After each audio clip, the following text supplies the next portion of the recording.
Hi, my name is Thomas. Welcome to Cheeky Kokako for another miniatures video. In this episode, I'm looking at the mini which I use for one of the plants, the violet fungus. The stats for the violet fungus can be found in the monster manual on page 138. The miniature that I chose for my violet fungus mini is from Otherworld Miniatures, from the pack DM8, Shriekers and Violet Fungi 3, along with two Shrieker minis, which are the same miniature, but without the tentacle-like stalks. This unpainted metal miniature fits on a base size of medium, which is the size that violet fungi are meant to be, so that makes me happy. As I mentioned in the Ochre Jelly Baby video, Otherworld Miniatures is recently closed due to the retirement of the owner. Supposedly the molds will be sold to another company, but there's no word on that happening yet, so for now, if you're interested in any of their miniatures like this one, your best bet is to buy a copy from the stock left in game stores either locally or that you can find across the internet. It's a shame, as I quite enjoy their minis and have purchased many of them in the past. As such, I've been highlighting a few of my favorite minis from Otherworld Miniatures before stocks of their miniatures disappear entirely. Violet fungi are funny creatures. Unlike most mushrooms, these ones can move.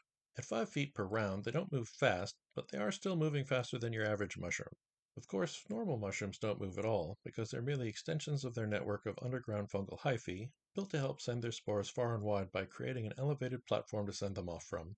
Perhaps since the violet fungus is killing its own meals, this disconnection from the fungal network makes sense. It can still send spores far and wide, but it's also providing food for the fungus when things start to get lean?